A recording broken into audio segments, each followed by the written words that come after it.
We are starting chapter 9. It is called Equations and Inequalities.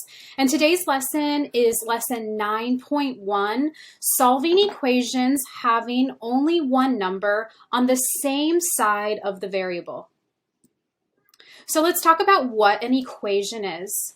In algebra, an equation is a statement where two algebraic expressions are equal to one another. So an equation is made up of three parts, and there is an equal sign.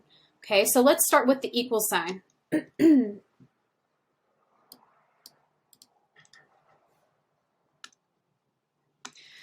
So if we have an equal sign, we're going to have an algebraic expression on the right side, and we call this the right member of the equation. And then on the left side, we call this algebraic expression the left member.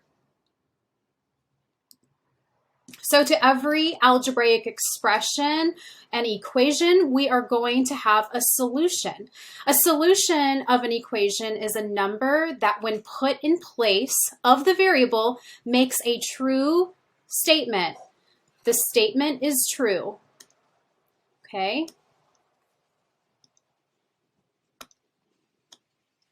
So if we replace x by 3, in the equation x plus 2 equals 5, we're going to create a true statement, and let me show you what you do. So here's our variable x. If we replace x with the number 3, okay, and then we solve this equation, 3 plus 2 is 5, and this in fact does equal 5, so we have just made a true statement.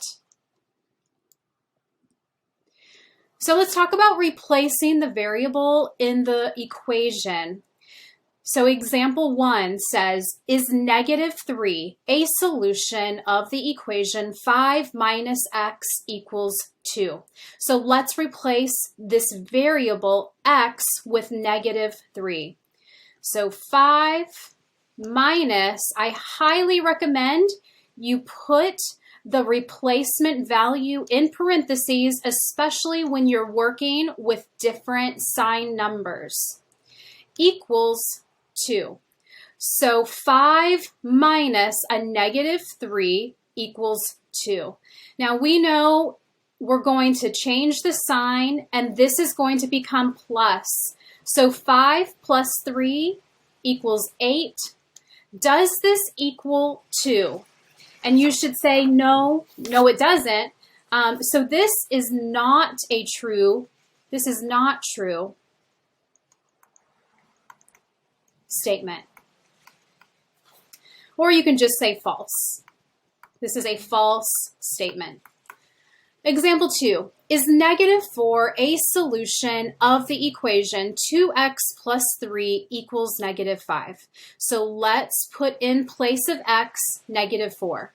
I'm going to put my parentheses in, plus 3 equals negative 5. We are going to see when we solve this left side of the equation if it's going to equal negative 5.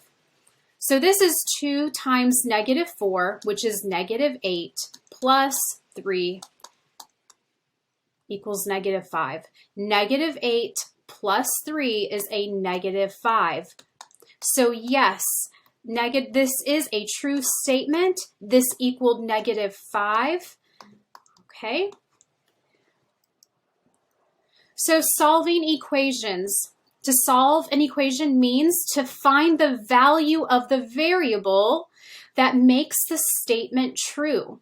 An equation is solved when we move the variable by itself. We're going to isolate the variable on one side of the equation and end up with a single number on the other side of the equation. So let me show you how we're going to do this. But first, I got to tell you some basic rules. So you are going to use all 4 operations of addition, subtraction, multiplication, and division in solving these problems. So the addition rule, the same number may be added to both sides. The subtraction rule, the same number may be subtracted from both sides. The multiplication rule, Both sides may be multiplied by the same non-zero number. The number has to be non-zero, or if you multiply it, it's going to end up being 0. And then division rule, both sides may be divided by the same non-zero number. So basically what you do to one side, you have to do to the other side. Let's solve x minus 3 equals 6. Okay, so what we're going to do to solve this, we need to get x all by itself. So we need to move this 3 over. And to do that, this is a subtraction problem. We're going to do the opposite operation to remove this minus sign. So what we're going to do is add 3 to both sides. And it has to be done to both sides. So when I solve this, -3 plus 3, that cancels and becomes 0. And I am just left with x. So x equals 6 plus 3 is 9. So my answer is x equals 9. Let's solve example 8. X plus 5 equals 3. Now, this is an addition problem. To remove this plus sign and get the x by itself, we have to do the opposite, which is subtraction. So we are going to subtract 5 from both sides. This cancels out to be 0, so I am left with only x. 3 minus 5 is -2, and this is my answer. Okay, let's keep going. Example 9.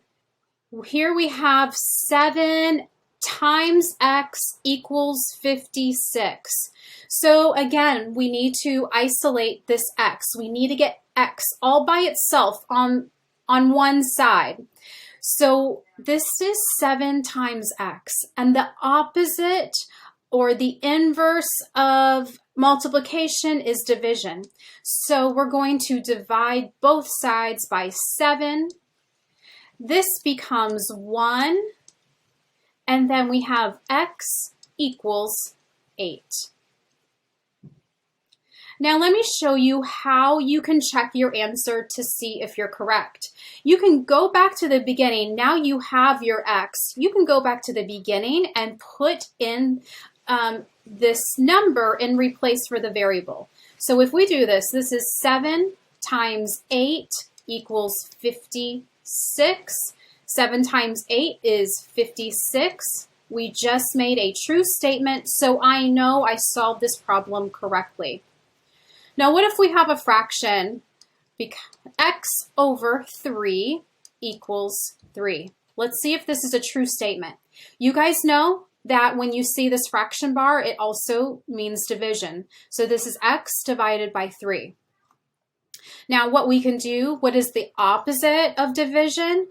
It is multiplication. So we want to multiply the denominator of this fraction by 3.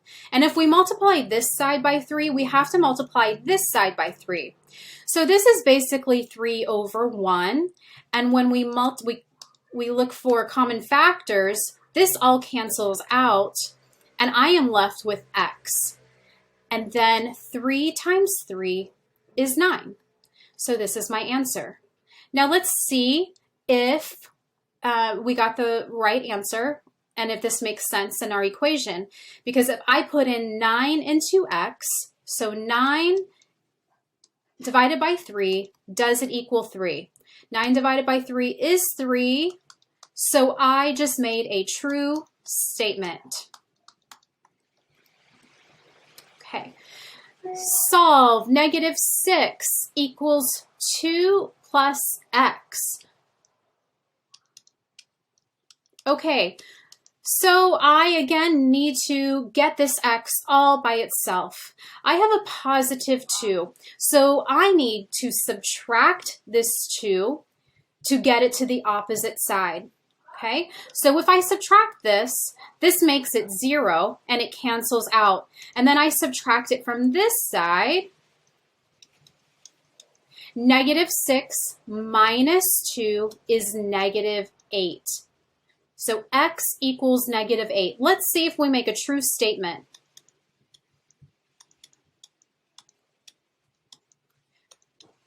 So 2 plus negative 8 is negative 6. So we just made a true statement.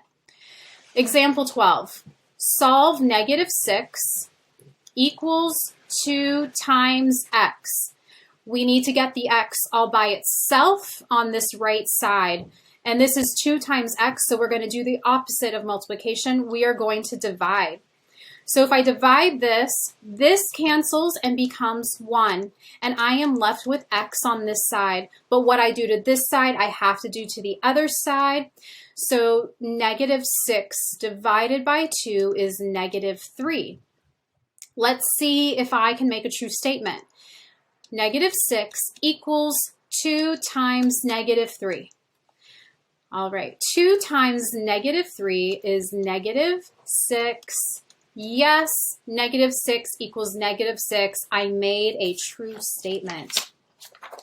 That is all I have for you today. Have a great day and good luck on your homework.